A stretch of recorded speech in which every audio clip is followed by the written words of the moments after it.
existe desenvolvimento pessoal, não existe aprimoramento pessoal sem reconhecimento das sombras, né? Se você não reconhece os seus defeitos, suas limitações, suas más inclinações, suas paixões desordenadas, se você não reconhece isso, você não sabe onde que está isso dentro do seu peito, dentro de você, né? Como que isso atua na sua vida, e você acha que o problema está sempre fora, está sempre no outro, está sempre no vizinho, está sempre na política, está sempre, sei lá, no parceiro, na parceira. Se você olha para a vida ainda com esse olhar, né? No seu pai, na sua mãe, né? Daquilo que você recebeu do mundo, ter a capacidade de reconhecer as suas projeções no outro. Então, enquanto a gente não consegue fazer isso com uma clareza, não tem a consciência clara daquilo que são nossos defeitos, nossas más inclinações, a gente não pode fazer um bom combate no sentido de enfraquecer essas forças, de diminuir essas forças e inclusive superá-las, né, suplantá-las. Do contrário, a gente fica preso a elas e elas ficam sempre voltando, rondando como se fossem fantasmas que não permitem que a gente dê passos na vida. Olá! Seja muito bem-vinda ao segundo episódio do curso introdutório de 3 vídeos da Jornada do Autoconhecimento. Nesse curso gratuito, o Dr. Diogo Lima está te mostrando como você pode encontrar o sentido da sua vida e se tornar a protagonista da sua história, para que você consiga desbloquear a sua vida atual e trilhar um caminho único em uma rota de felicidade, amadurecimento interior e controle emocional.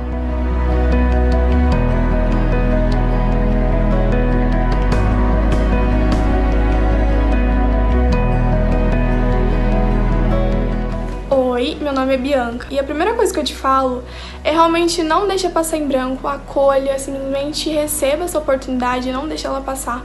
Porque a partir do momento que a gente começa a querer ver o mundo de novas formas, a querer ver as coisas com novos olhos, acabam encaminhando muitas coisas pra gente aprender e viver. E pra mim, essa jornada, essa caminhada foi justamente no momento certo pra evolução. Então simplesmente acolha com o coração aberto e não deixa passar em branco. Essa caminhada, essa jornada, pra mim, foi exatamente o subir uma escada, sabe? Porque a cada dia que passava era um novo degrauzinho, uma nova descoberta, um novo aprendizado. E o mais incrível de tudo isso é você chegar agora quase no final, olhar pra trás e falar, caramba, quanta coisa eu aprendi, sabe? Coisas que a gente nunca imaginava, nunca tinha pensado. E aí agora simplesmente tudo mais claro. E um aprendizado assim que vai ficar pro resto da minha vida é como pequenos gatilhos hoje em dia, pequenos problemas, pequenos sinais, muita coisa remete ao nosso passado, sabe? A gente tem que parar, olhar um pouquinho pra tudo aquilo que já aconteceu e que às vezes a gente simplesmente esqueceu e fingiu acreditar que não foi nada, mas no fundo acabou sendo e acabou remetendo ao nosso presente, né? Então simplesmente esse foi um dos aprendizados mais gratificantes pra mim. E uma outra comparação que eu posso fazer em relação a toda essa jornada, que é a mesma coisa de você ir no médico e conseguir um óculos e colocar esse óculos e a partir dali você conseguir ver as coisas, ver o mundo de uma forma muito mais clara, muito mais nítida. Então basicamente toda essa jornada pra mim foi isso. É incrível, muito gratificante ter feito parte. E assim, recomendo e de novo, reforço a ideia. A partir do momento que você teve a oportunidade, agarre, porque é algo incrível, algo muito gostoso de se viver. E é isso, o trabalho do Diogo assim, é maravilhoso, toda essa parte de simbologia é incrível. E eu tenho muita admiração. E é isso, simplesmente não perca a oportunidade, acolha com o coração, que você vai ver que quando você chegar no topo, você olhar pra trás, você vai ficar muito grata, vai ficar assim muito feliz com todo o resultado e com todo o aprendizado. Antes de começarmos a aula de hoje, nós gostaríamos de agradecer pelo número gigantesco de comentários que foram deixados aqui embaixo. É maravilhoso ver que está se formando uma comunidade de mulheres que querem assumir as rédeas da própria vida e que querem aprender mais sobre o seu eu emocional. Também gostaríamos de dizer que caso você não tenha visto o primeiro vídeo desse curso, que você pare agora mesmo, volte e assista, pois nele o Dr. Diogo Lima te explicou o que é a simbólica e como ela permite que você desperte para uma nova realidade. Mas agora chegou a hora de avançarmos.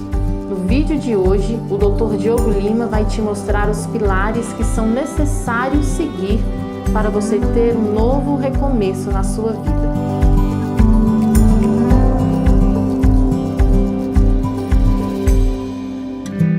amor próprio se resume em 4 movimentos. Quais movimentos?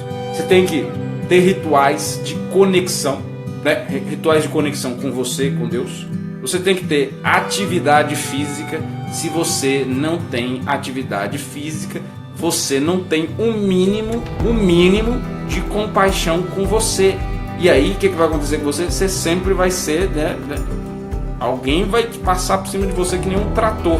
Sempre isso vai acontecer. Se você não faz atividade física, você está dizendo que, você não serve para nada. Todo mundo precisa de atividade física. Todo mundo precisa de academia, Diogo? Não, mas todo mundo precisa de atividade física, alguma que seja. Você tem um raio de um corpo, você precisa exercitar esse negócio. Você não pode virar uma máquina que senta, levanta, senta e levanta, senta e levanta e deita. Só isso que você faz. Seu corpo ele tem milhares de habilidades, milhares de possibilidades de ação. E você só fica sentando e levantando. Óbvio que sua mente vai se calcificar no tipo de pensamento também. Precisa. Se você tiver... Não dá para ser sedentário. Não dá. Você não pode ser sedentário. O preço de ser sedentário é calcificação do imaginário. Quem não faz uma atividade física de amor calcifica a imaginação. Calcifica. Você precisa de uma atividade física. Isso faz parte do tal do amor próprio, tá? Então, a gente viu lá um mecanismo de conexão espiritual interno, uma oração, uma meditação, tá? Algo que te conecte ao seu mundo interno. Uma atividade física. Você precisa. Um cuidado com a estética. Minimamente você tem que olhar para você e achar que você está bem, sem mentir para você, entendeu? E perseguir isso, perseguir a beleza, porque a beleza é uma das trindades que a gente deve alcançar: a verdade, a beleza e o bem. E aí você tem que olhar para a beleza, você tem que se interessar pela beleza, né? A sua beleza. E aí você tem que fazer algo de bom, de belo. Não pode ficar sem tomar banho, né? Pode ficar com o cabelo todo zoado. Passa uma maquiagem, mas não gosto de maquiagem, sei lá, industrial. Tem maquiagem natural, tem um monte de coisa. Se interesse pela beleza. A beleza é uma expressão da eternidade. Você tem que se aproximar disso. Tem que se aproximar. Olha só, tem uns testes que já fizeram com professoras. Pegam professoras no jardim da infância, e aí pegam uma professora toda estrupiada, toda mal acabada, né? Vestido todo desengonçado, todo desarrumado, e coloca essa professora para dar aula para o jardim da infância. Os alunos não prestam atenção, zoa com ela, atrapalha. Pega essa mesma professora e dá um trato nela, coloca ela bonita, arruma o cabelo, põe a maquiagem, sei lá, põe um salto. Ela fica bonita dentro daquilo que é belo. E aí essa mulher vai dar aula. Os alunos se ordenam. Ambientes bonitos ordenam o nosso psicológico. Uma casa organizada, bela, ordena as pessoas lá dentro. Uma casa zoada, toda vacaiada, o pessoal fica do mesmo jeito lá dentro, tudo vacaiado. Você fez isso aí se resume a amor próprio, tá? Você se cuida, e aí você não vai deixar que os outros te esculhambem. Por que você não vai deixar que os outros te esculhambem? Porque você sabe se tratar bem, né? Você vai comer comidas boas, você vai estudar. Quem não estuda também fica para trás. Estudar o quê, Diogo? Estudar aquilo que te interessa, aquilo que faz você crescer, que faz você desenvolver. Aí a gente resumiria, né, o amor próprio.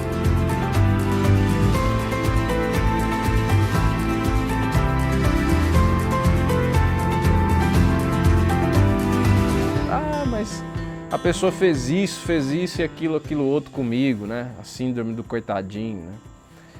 Eu falei, pois é, mas quais eram os seus critérios para se relacionar com tais pessoas, né? Que trouxeram esse tipo de realidade, fizeram isso com você, né? Você não tinha critérios, esse que é o problema. Você está falando, na verdade, de você reconhecer que se existe afinidade de valores entre aquilo que você tem e aquilo que a outra pessoa tem, né? Aí não, a pessoa ela vai em direção a encontrar um relacionamento Para quê? Para atender a carência afetiva dela. E aí quando aquela pessoa ela começa a destoar daquilo que ela pensou que ela deveria receber, ela fica frustrada, ela fica chateada, ela fica achando que a outra pessoa é enganadora, que é isso, que é aquilo. Mas porque ela não investigou de fato quais são os valores. E os valores, na verdade, em uma semana você vê. Não tem como a pessoa simular os valores. Se ela tem valores, em uma semana você vai ver.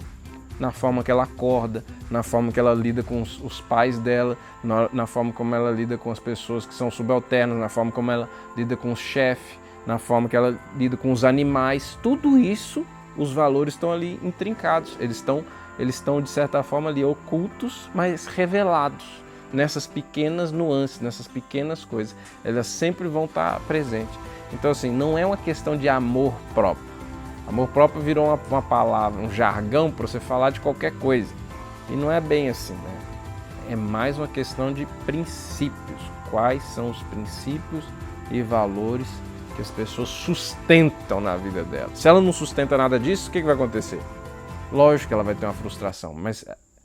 Então, o que no final das contas tem é uma imaturidade. Essa deturpação do princípio de função e de proporção do homem e da mulher está deformando a consciência dos dois, tanto do homem quanto da mulher. Mas para a mulher especificamente, a dificuldade da mulher. Porque quando você tem uma visão simbólica, o que você vai ver?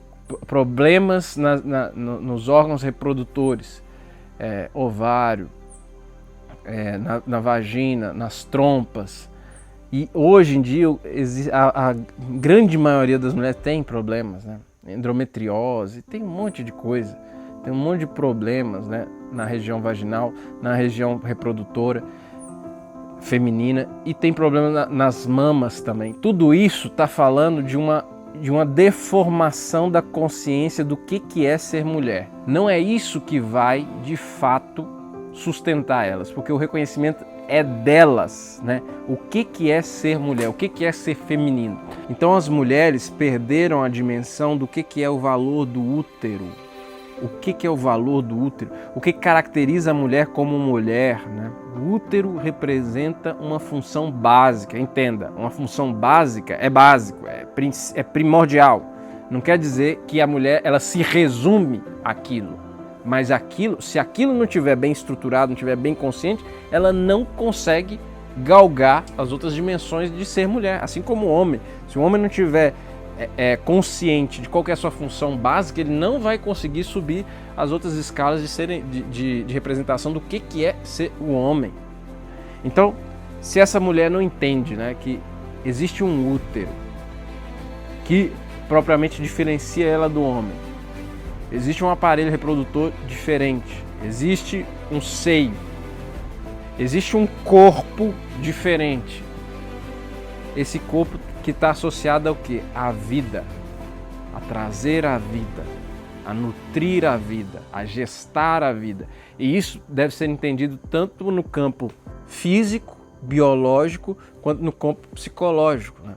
Se a mulher, a nível psicológico, ela não entende que uma função básica dela deve ser nutrir, amar e dar condição para a vida crescer com o trabalho dela, na rotina dela, na experiência de vida dela, se ela não estiver vivendo isso, ela vai ter problemas.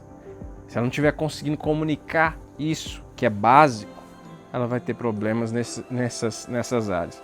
Então, assim, o que leva as mulheres a terem dificuldade de terem as transformações, de obterem as transformações, é muito a inconsciência do que é ser mulher. Onde você tem um termômetro, se você sabe que a mulher está sabendo o que é sua função ou não. Em geral, são nos relacionamentos, né? Os problemas... mas então, Diogo, você está falando que o problema de um relacionamento não dar certo é da mulher. Óbvio que não. Aí é um termômetro. Aí você consegue medir mais ou menos o que está acontecendo. Óbvio que são duas pessoas que estão se envolvendo.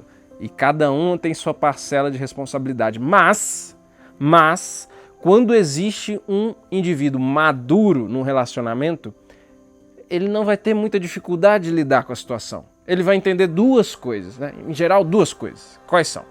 Ele vai falar, ou essa pessoa não tem os mesmos valores que eu tenho, não busca as mesmas coisas que eu busco e provavelmente ela não quer se transformar, não está disposta a mudar esse jeito comigo. Ou seja, não adianta eu ficar aqui com ela, né? Eu parto para um outro relacionamento, entendendo que ela tem outros valores. Agradeço aquilo que ela pôde viver comigo e parto para a próxima. Ou, na outra coisa, eu entendo que essa pessoa que está comigo tem uma falha na consciência, tem uma falha no sentimento, tem uma falha no afeto. Ela não consegue, ela está doente. Existe uma doença que faz com que ela fique travada em um determinado tipo de ponto que não faz ela progredir. Ela precisa de minha ajuda. Eu vou amar essa pessoa e vou fazer ela evoluir, né? E existe sim, dentro dela eu percebo, existe uma vontade de transformação. Então, o que eu vou fazer? Eu vou dar a mão para essa pessoa e nós juntos vamos passar por essa dificuldade. Mas eu estou aqui amando ela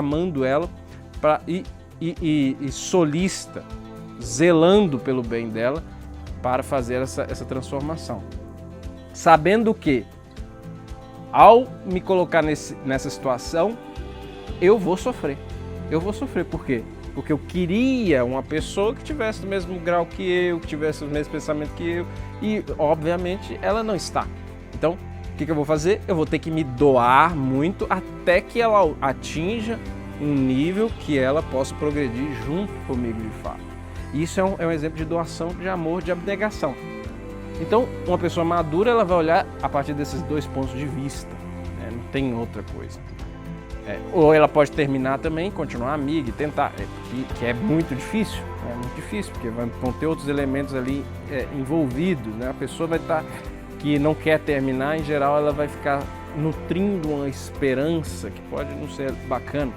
Mas entenda, esse é o termômetro para você medir, né, se é uma pessoa madura ou não, né?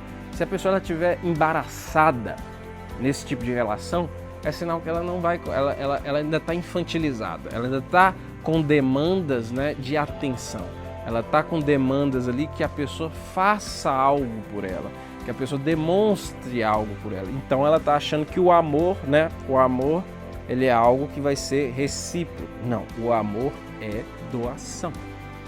O amor é entrega. Entrega. Você não fica esperando. Claro que é maravilhoso quando você recebe, mas isso não é amor, isso é troca. O amor é doação. Entenda? Então isso vai fazer com que você tenha ali esse termômetro, você consegue medir em que grau de amadurecimento essa pessoa está. Você depende dos outros. Aqui, por exemplo, né, a gente tá gravando esse vídeo aqui. Eu absolutamente dependo do Cláudio, do Lanier. Por quê? Porque eu não consigo fazer isso que eles estão fazendo. Sou absolutamente dependente. Eu sei o que eu sei fazer: sentar na cadeira, estudar, atender, escutar as pessoas, né? Ter essa dimensão simbólica que eu treinei, estudei a vida toda. Isso. Agora, se for para fazer o papel que eles estão fazendo, eu vou fazer horrivelmente. Eu sou dependente dessa relação que eu tenho com eles. E isso é uma relação, ela vai se encaminhando para ser uma relação de amor, de cuidado um com o outro. Porque zelosamente eles me atendem nas minhas dificuldades. Zelosamente eu os atendo quando de alguma forma sou solicitado. É isso, né? Se você quer ser independente, né, de homem, ou o homem quer ser independente da mulher, vai dar errado, vai ter prazo de validade. 6 meses, 1 ano e meio, né? Quando muito, 5 anos. Não vai passar disso, sua relação. Porque você quer ser independente. Você tem que entender que vai existir uma dependência, uma codependência saudável. Isso é o vínculo amoroso. Isso é o vínculo que gera ligação. E isso quer dizer que você entendeu qual que é a sua função como mulher. Você entendeu que você não pode fazer tudo. E a mulher que tem problema lá no ovário? É uma mulher que não está conseguindo criar na vida.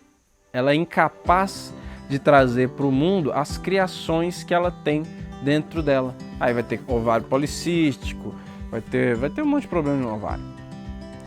E é aquela mulher que dá palpite, que fala para todo mundo o que ela tem que fazer, mas ela mesma não faz na vida dela.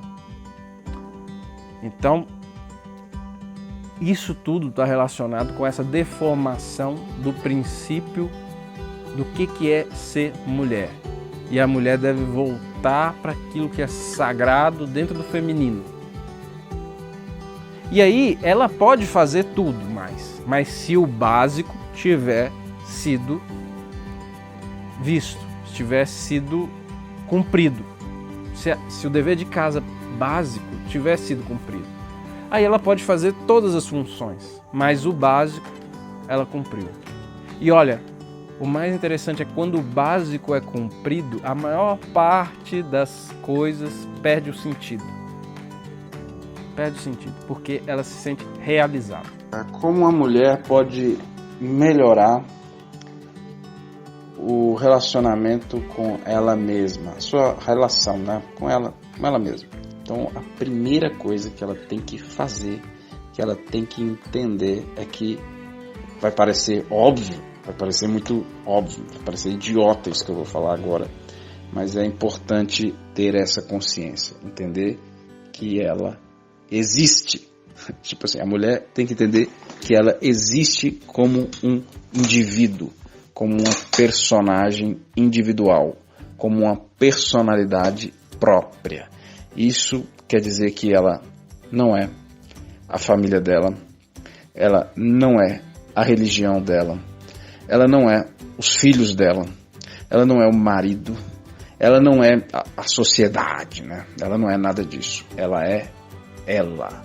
E como uma personalidade, ela tem preferências, ela tem vontades, ela tem desejos, ela tem aversões. Isso conta uma série de coisas em relação a uma série de coisas. Então, ela tem que entender que ela é ela. Entendendo que ela é um indivíduo separado disso tudo, né? E ao mesmo tempo, óbvio que isso tudo influencia, mas ela tem que entender que ela é individual.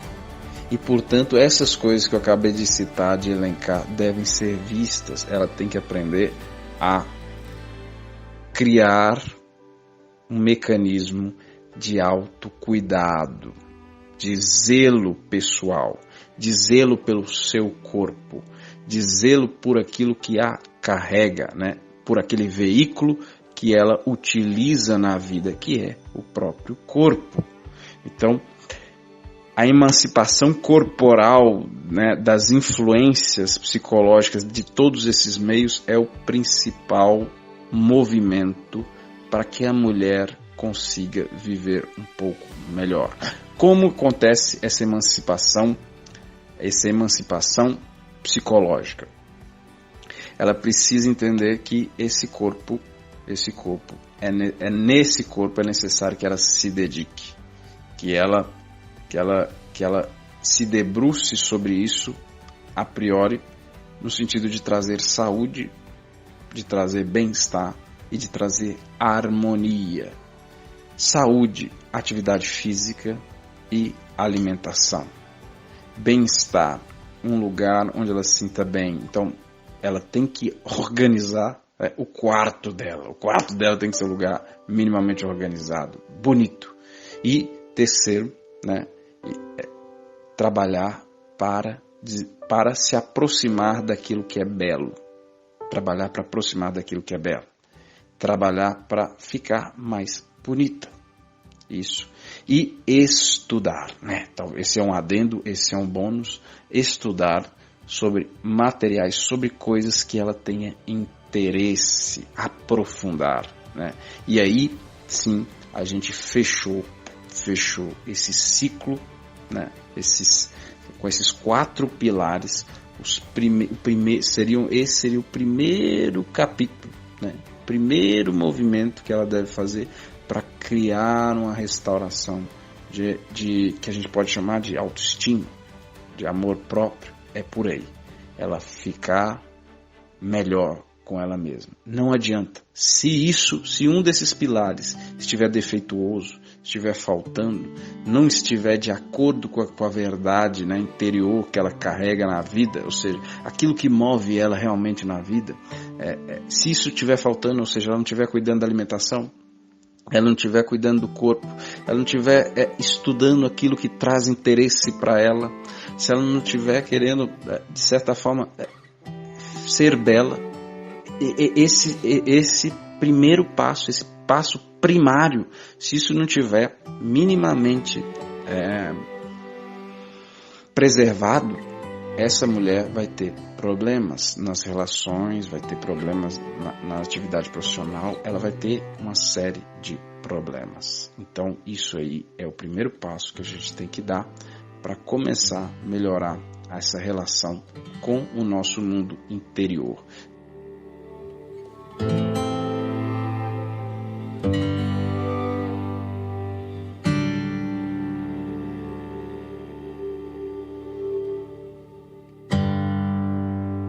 Eu vou falar aqui só para preservar a identidade, só a primeira letra do nome. Então a primeira cliente, a cliente R, ela veio até mim com a colite, nervosa, com problemas de relacionamento com os irmãos, com uma paranoia, né?